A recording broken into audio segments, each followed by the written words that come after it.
Pose with the fans. Pose with the pose with the pose with the pose pose with the fans. Pose with the pose with the pose pose pose with the fans. Pose with the fans. Pose with the fans. Pose with the pose with the pose pose with the fans. Pose with the pose with the pose pose with the fans. Pose with the fans.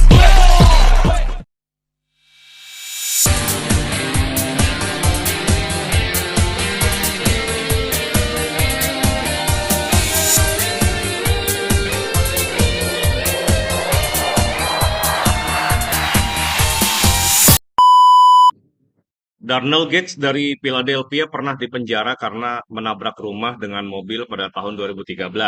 Dan kemudian karena mengancam bekas pasangannya secara kekerasan, ketika dia dibebaskan pada tahun 2018, awalnya dia diwajibkan mengunjungi petugas masa percobaan seminggu sekali karena dia diidentifikasi sebagai resiko tinggi oleh algoritma komputer. Kunjungan kantor masa percobaan Gates akhirnya dikurangi menjadi 2 minggu sekali dan kemudian menjadi sekali sebulan. Tetapi percakapan dengan petugas masa percobaan tetap tidak personal dan hanya formalitas.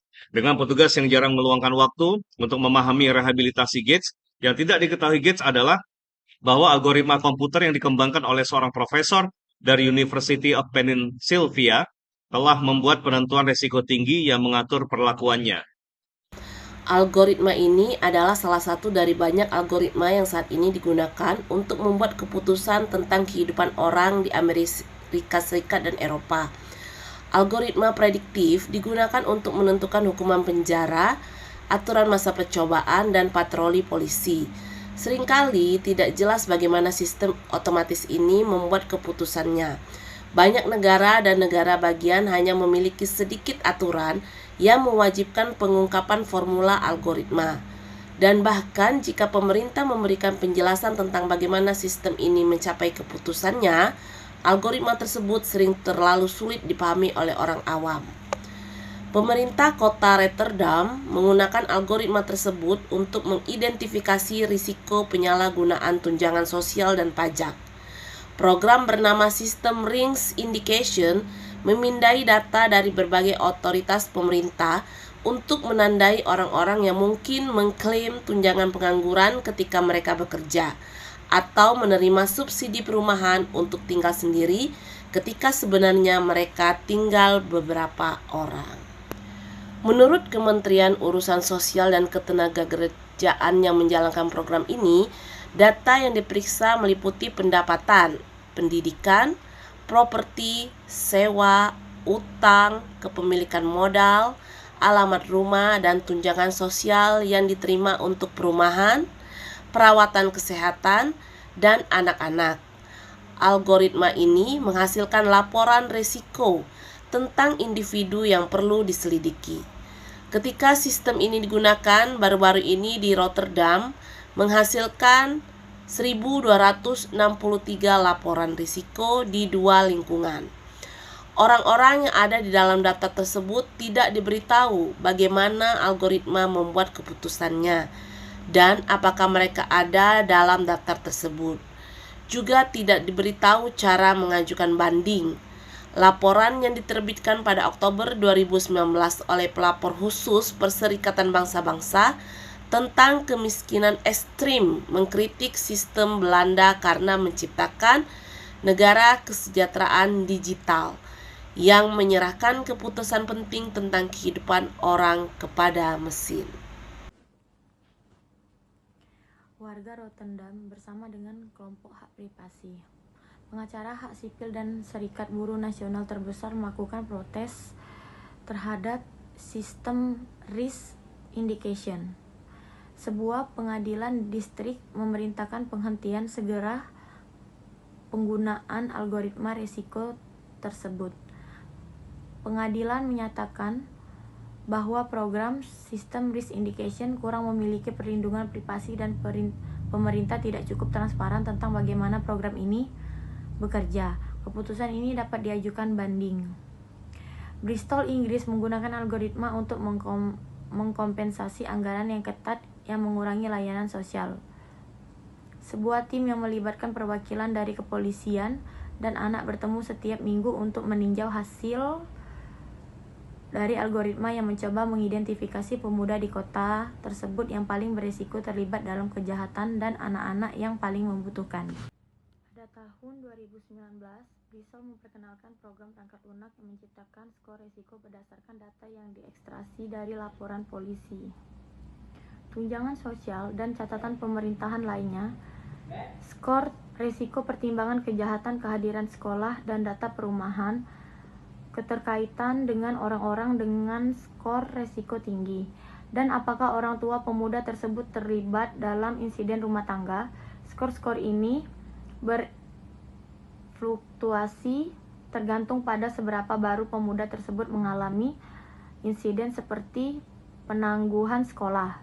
Ada bukti bahwa algoritma Bristol berhasil mengidentifikasi orang-orang yang tepat, dan ada pembuat keputusan manusia yang mengatur penggunaannya.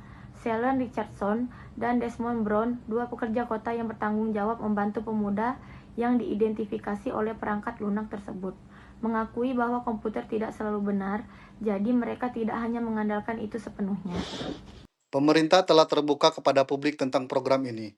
Pemerintah telah memposting beberapa detil secara online dan mengadakan acara-acara komunitas. Namun para penentang meyakini bahwa program ini tidak sepenuhnya transparan. Pemuda dan orang tua mereka tidak tahu apakah mereka ada dalam daftar tersebut dan tidak memiliki cara untuk memprotes inklusinya. Studi mengenai algoritma dan penilaian perekrutan, penegakan hukum, dan perawatan kesehatan telah menemukan bahwa algoritma yang dirancang dengan sangat buruk dapat memperkuat bias rasial dan gender. Menurut Solon Barokas, seorang asisten profesor di Cornell University dan peneliti utama di Microsoft Research, algoritma dapat tampak sangat berdasarkan data, tetapi ada keputusan subjektif yang masuk dalam menetapkan masalah dalam hal pertama. Sebagai contoh, sebuah studi oleh Z. Obermeyer, seorang peneliti kebijakan kesehatan di University of California, Berkeley, dan rekan-rekannya, yang diterbitkan pada Oktober 2019 di jurnal Science, meneliti sebuah algoritma yang banyak digunakan di rumah sakit untuk menentukan prioritas perawatan pasien. Studi tersebut menemukan bahwa pasien kulit hitam lebih sedikit memungkinkannya dibandingkan pasien kulit putih untuk mendapatkan bantuan medis tambahan.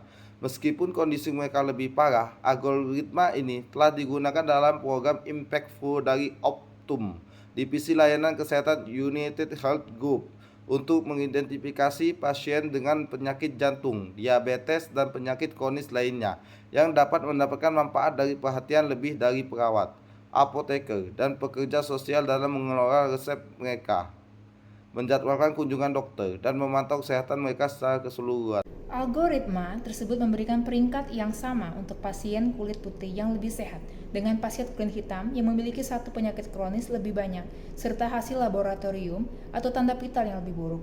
Untuk mengidentifikasi orang dengan kebutuhan medis paling besar, algoritma ini melihat riwayat medis pasien dan berapa banyak biaya yang dihabiskan untuk perawatan mereka, dan kemudian memprediksi siapa yang kemungkinan memiliki biaya tertinggi di masa depan. Algoritma ini menggunakan biaya untuk memberikan peringkat kepada pasien. Algoritma ini tidak sengaja memiliki kecenderungan rasial sebenarnya. Ras dikecualikan secara khusus. Sebagai gantinya untuk mengidentifikasi pasien yang akan mendapatkan manfaat dari dukungan medis lebih lanjut, algoritma menggunakan metrik yang tampaknya tidak memandang ras. Berapa banyak pasien akan memakan biaya sistem perawatan kesehatan di masa depan. Namun biaya bukanlah ukuran netral ras dalam kebutuhan perawatan kesehatan. Pasien kulit hitam menghabiskan sekitar $1.800 lebih sedikit dalam biaya medis per tahun daripada pasien kulit putih dengan jumlah kondisi kronis yang sama. Sehingga algoritma memberikan peringkat pasien kulit putih dengan risiko masalah kesehatan di masa depan yang sama dengan pasien kulit hitam yang memiliki lebih banyak penyakit. Ketika para peneliti mencari sumber dari peringkat tersebut, mereka menemukan bahwa Impact Pro menggunakan tagihan dan pembayaran asuransi sebagai indikator kesehatan secara keseluruhan. Namun, biaya perawatan kesehatan cenderung lebih rendah untuk pasien kulit hitam, terlepas dari kondisi kesehatan mereka sebenarnya, dibandingkan dengan pasien kulit putih. Banyak pasien kulit hitam tinggal lebih jauh dari rumah sakit mereka, sehingga lebih sulit untuk mengunjungi mereka secara teratur. Mereka cenderung memiliki jadwal kerja yang kurang fleksibel dan tanggung jawab pengasuhan anak yang lebih besar. Akibatnya, pasien kulit hitam dengan skor tertinggi memiliki jumlah kondisi kronis yang lebih serius dibandingkan dengan pasien kulit putih dengan skor resiko yang sama, termasuk kanker dan diabetes. Demikian laporan para peneliti. Dibandingkan dengan pasien kulit putih dengan skor resiko yang sama, pasien kulit hitam juga memiliki tekanan darah dan kadar kolesterol yang lebih tinggi, diabetes yang lebih parah, dan fungsi ginjal yang lebih buruk. Dengan menggunakan catatan medis, hasil laboratorium, dan tanda-tanda vital dari kumpulan pasien yang sama, para peneliti menemukan bahwa pasien kulit hitam lebih sakit daripada pasien kulit putih yang memiliki biaya yang diprediksi serupa. Dengan merevisi algoritma untuk memprediksi jumlah kondisi kronis yang kemungkinan akan dialami oleh seorang pasien dalam setahun tertentu, bukan biaya perawatan kondisi-kondisi tersebut, para peneliti dapat mengurangi ketimpangan rasial sebesar 84%. Ketika para peneliti mengirimkan hasil penelitian mereka kepada Optum, perusahaan tersebut mengulangi temuan mereka dan berkomitmen untuk memperbaiki model mereka. Pengacara hak sipil, serikat buruh, pengorganisir masyarakat, dan beberapa lembaga pemerintah mencoba mencari cara untuk melawan ketergantungan yang semakin meningkat pada sistem otomatis yang menghilangkan manusia dari proses pengambilan keputusan. Media Mobilizing Project di Philadelphia dan Media Justice di Oakland, California telah mengompilasi database nasional algoritma prediksi. Community Justice Exchange, organisasi nasional yang mendukung perorganisir masyarakat, telah menerbitkan panduan yang memberi saran kepada pengorganisir tentang cara menghadapi penggunaan algoritma. Idaho mengeluarkan undang-undang pada tahun 2019 yang menyebutkan bahwa metode dan data yang digunakan dalam algoritma penjaminan bail harus tersedia untuk umum agar masyarakat umum dapat memahami bagaimana cara kerjanya. Kekhawatiran tentang bias selalu ada ketika seorang membuat keputusan penting. Yang baru adalah skala yang jauh lebih besar di mana kita mengandalkan algoritma dalam sistem otomatis untuk membantu kita mengambil keputusan, bahkan mengambil alih pengambilan keputusan untuk kita. Algoritma membantu dalam membuat prediksi yang akan membantu panduan pengambilan keputusan, tetapi pengambilan keputusan membutuhkan lebih dari itu. Pengambilan keputusan yang baik membutuhkan penggabungan dan menyelaraskan banyak sudut pandang, serta kemampuan untuk menjelaskan mengapa suatu jalur tertentu dipilih. Seiring sistem otomatis makin beralih dari prediksi ke keputusan, fokus pada keadilan algoritma saja tidak cukup, karena hasil algoritma hanya menjadi salah satu masukan bagi pengambilan keputusan manusia. Kita juga harus melihat bagaimana pengambilan keputusan manusia menafsirkan dan mengintegrasikan hasil algoritma, dan dalam kondisi apa mereka akan menyimpang dari rekomendasi algoritma.